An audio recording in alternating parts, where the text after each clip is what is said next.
Alam ko na naghahanap ka ngayon ng pagkakakitaan. Malamang isa kang OFW o empleyado na nawala ng trabaho dala ng panahong ito. Pero bago ang lahat, alam niyo ba na simula nung tumama ang pandemya sa ating bansa, ay marami talagang negosyong naapektuhan, lalugi at nagsara na nagresulta sa pagkawala ng trabaho sa marami sa ating mga kababayan. Ngunit, merong mga negosyo na malakas kahit sa gitna ng panahon ng pandemya, gaya ng mga health and wellness, na dahil sa kalusugan ay dinagsa ng ating mga kababayan.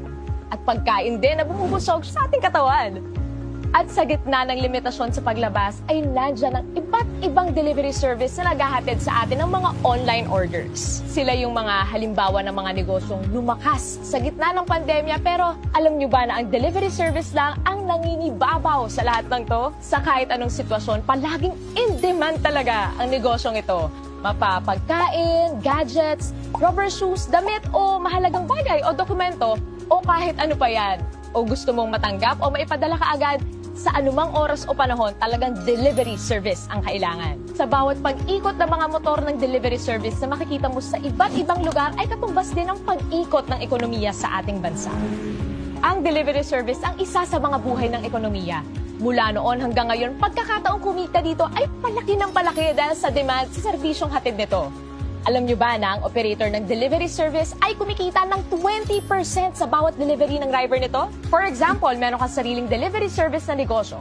Kung nag-average ang rider mo ng 500 pesos per delivery transaction, aba, may 20% nakita mo doon ay 100 pesos. At kung nakaka-10 delivery ang rider mo sa isang araw, meron kang kita ng 1,000 pesos bilang operator. Ngayon, kung meron ka namang 100 riders, ang kita mo sa isang araw bilang operator ay nasa 100,000 pesos. Ganon kalaki ang kita bilang isang operator. Paano nga ba maging isang operator at magkaroon ng sariling delivery service na negosyo? Hindi biro ang magtayo ng isang delivery service na negosyo. Unang-una, kailangan mo ng malaking kapital na mahigit 30 million para iset up ang opisina at maghanap ng mga empleyado para sa operations nito.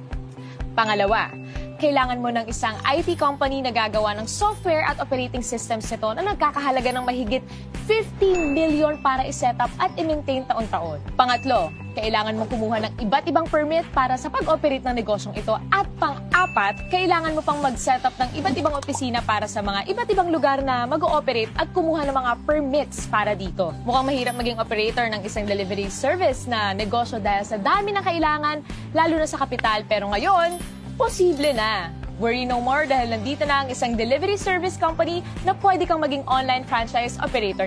TokTok, ang pinakabagong delivery service at ang kauna-unahang online franchise operator delivery service company ay kakatok na sa mga pintuan nyo. Bilang isang TokTok online franchise operator, magkakaroon ka ng mga benefits na may enjoy mo. Pwede kang tumanggap ng mga rider applicants under you with up to 100 riders per operator. Magkakaroon ka ng TokTok delivery service link to monitor your riders and transactions na kahit cellphone lang, pwede na. Kumita ng 7% sa lahat ng delivery transactions ng mga riders mo. At pwede ka rin magkaroon ng pagkakataong kumita ng hanggang 30 to 60,000 pesos. Kada buwan yan, take note, at nasa bahay ka lang. At pwede ka na rin maging online franchise operator anywhere in the Philippines na hindi mo na kinakailangan mag-set up ng kanya-kanyang opisina sa iba't ibang lugar.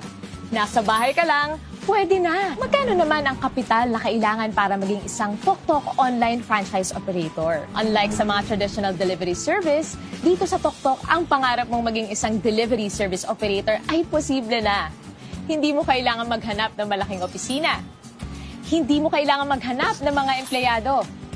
Hindi mo rin kailangan gumastos para sa IT system at software. Basta may cellphone at internet ka, pwede na! And the best part, hindi mo kailangan ng malaking kapital, hindi mo kailangan ng 30 million, 20 million, 5 million, or kahit 500,000 pesos. Pero what if, sa halagang 288,000, pwede ka na mag-operate ng sarili mong TokTok online delivery service?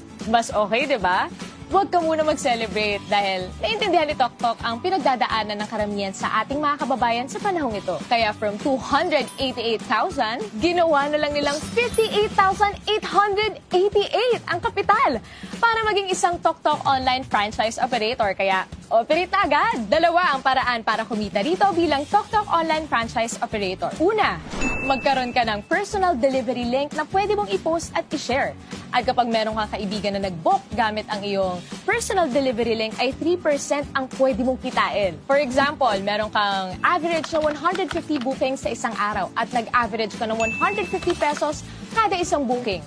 Pwede kang kumita ng as much as 20,000 pesos per month nang nasa bahay ka lang sa tuwing may gagamit ng iyong personal delivery link. At ikalawa, pwede kang kumita ng 7% bilang isang TokTok online franchise operator mula sa delivery ng iyong mga rider. Pero hindi pa tayo nagtatapos dyan. Kapag decided ka na nasubukan ang negosyong ito, nandito ang TokTok para makatulong sa inyong lahat. For a limited time only, pwede ka nang maging isang TokTok online franchise operator for a special unlimited promo price na 16,888! All in na yan!